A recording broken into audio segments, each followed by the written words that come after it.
Hello and welcome to Interprepedia. My name is Rosa.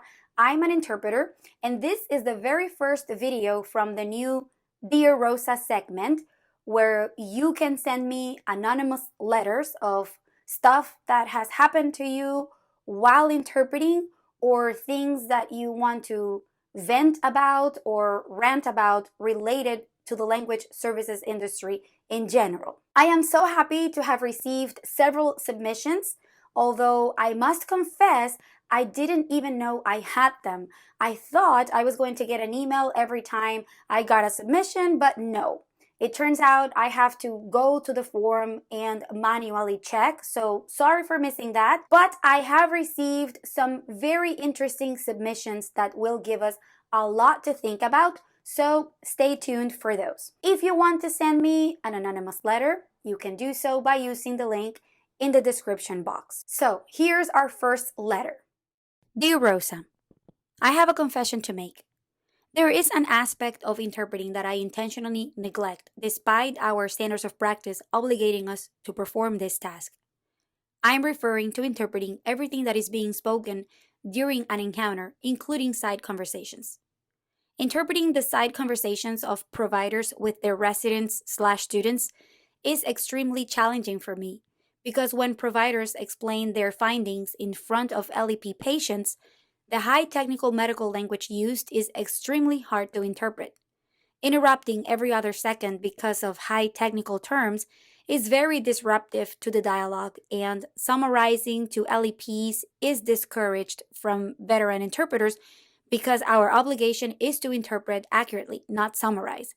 So, for the sake of my own sanity and to eliminate substantial stress in an already stressful environment as a medical interpreter, I decided to move forward and opt out on interpreting these type of side conversations. I have tried suggesting providers to have these side conversations outside of the room, but that has not always worked out. How do you handle these difficult side conversations? Should I feel guilty for intentionally not interpreting these side conversations that are usually irrelevant to LEPs because they're instructional in nature? I get the concept that LEPs are entitled to understand anything that is spoken regardless of how irrelevant we might perceive it to be, but come on, we are not robots. FYI, my encounters are on-site, not VRI or OPI. Wow, thank you so much for sharing this with the rest of us and for shedding light on a situation that happens too often, I'm afraid.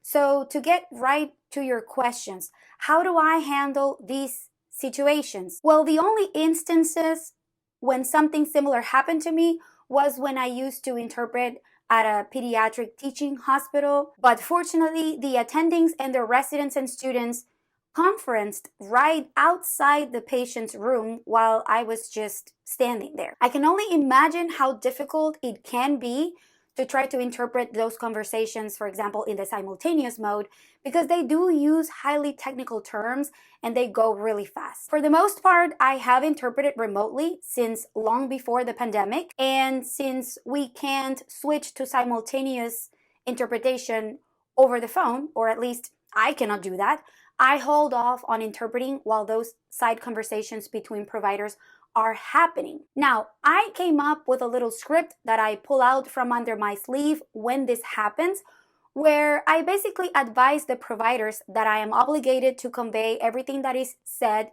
in the presence of the patient, and I ask them to explain to the patient what their side conversation was about through the interpreter. I feel like that way I'm not the one summarizing and the patient stays in the loop on what's happening. Although the standards of practice do require us to interpret accurately and completely, they do recognize that we have limitations.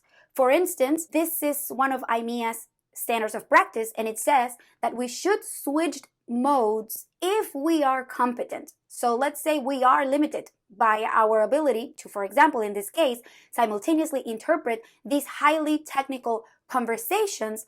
The best we can do is to try to find an alternative. And if we look at NCIHC standards of practice under professionalism number 22, it says the interpreter avoids side translation, especially of complex or critical documents if he or she lacks sight translation skills. For example, when asked to sight translate a surgery consent form, an interpreter instead asks the provider to explain its content and then interprets the explanation.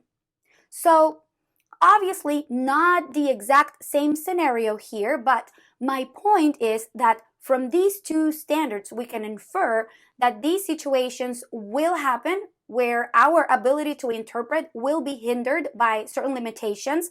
And if or when those limitations are present, we can try to find alternative ways to solve it. I don't think you should feel guilty because the work that we do is very complex and many times our role is not clearly understood by the other parties involved in the encounter. And on top of that, the Code of Ethics and Standards of Practice cannot cover every possible scenario that we may face while doing our jobs. So many times we just have to use our best judgment on how to apply them. So in a situation like this, my advice would be to be transparent with all parties about the limitations of simultaneously interpreting those conversations between providers and basically put the ball in their court by asking them to explain to the patient what was discussed for you to interpret that explanation. If you have experienced this, please share with us how you normally handle these situations. And don't forget to follow the link in the description box to share your story. And that was it for today. Thank you so much for watching. Adios.